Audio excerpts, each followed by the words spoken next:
Most car batteries don't die because they're old. They die because drivers unknowingly kill them every single day. That idea alone should already make you uncomfortable because it means battery failure isn't random and it isn't inevitable. It's behavioral. And here's the part that should really scare you.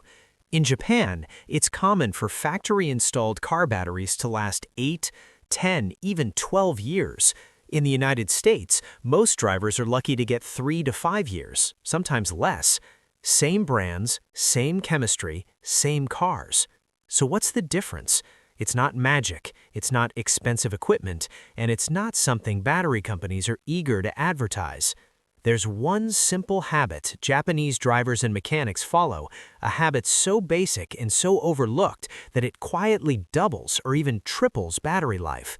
By the end of this video, you'll understand why modern batteries fail early, what's draining your battery right now without you realizing it, and why Japanese drivers rarely experience sudden battery failure.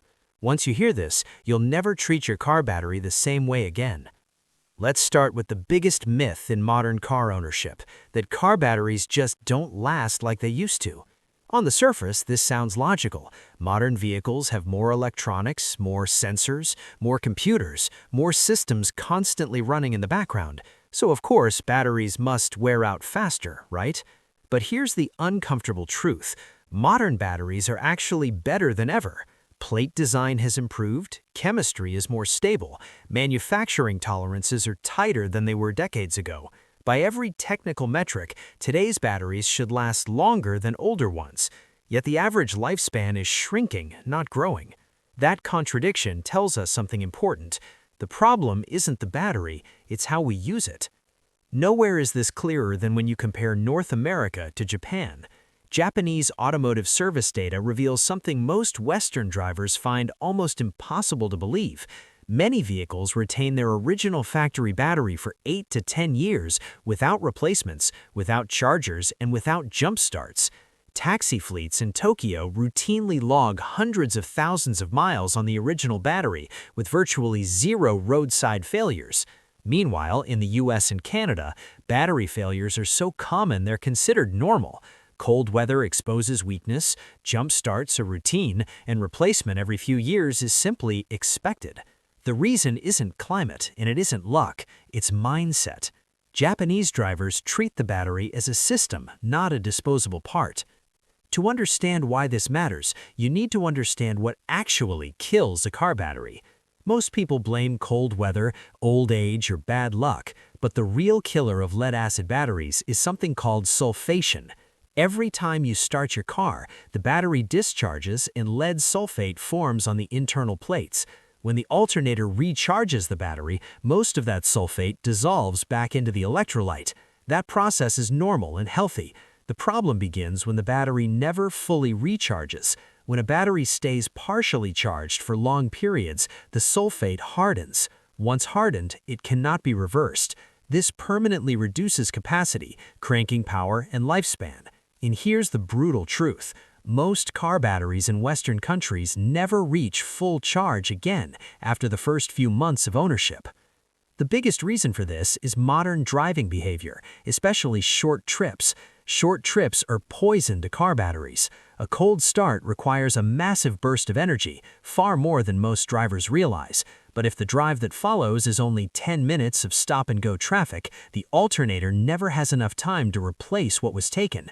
Do this once and it doesn't matter. Do it daily and the battery lives in a constant state of partial charge.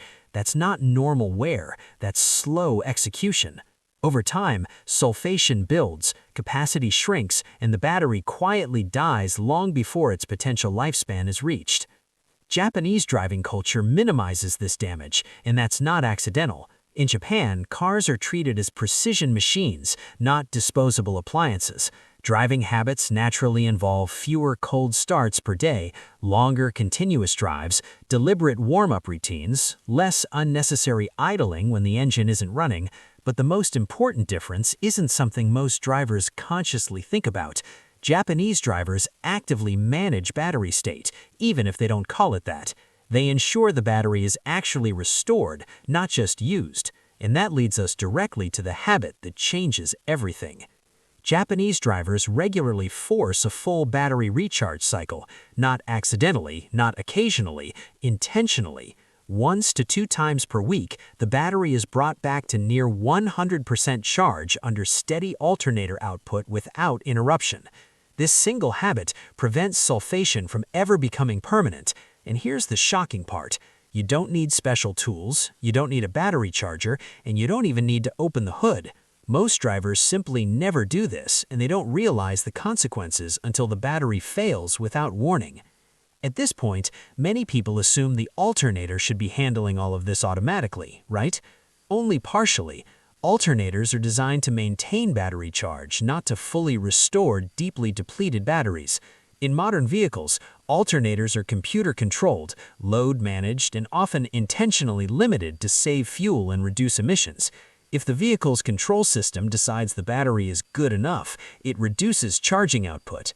That means the battery never reaches full charge, sulfation continues silently, and capacity slowly disappears.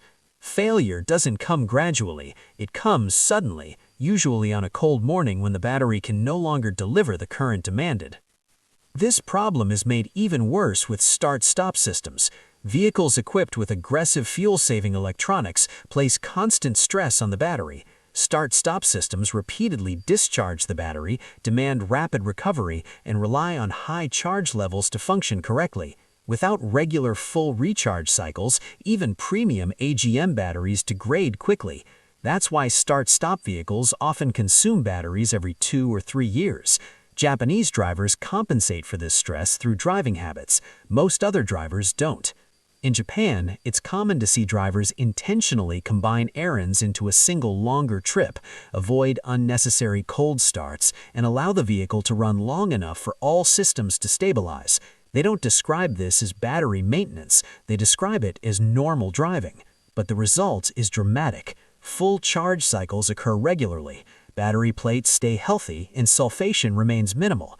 When batteries don't receive this care and instead live at 70 to 80% charge long-term, sulfate crystals harden, internal resistance increases, and voltage begins to sag under load. Then one cold day, the car clicks and won't start. It feels suddenly, but the battery didn't die overnight. It died slowly.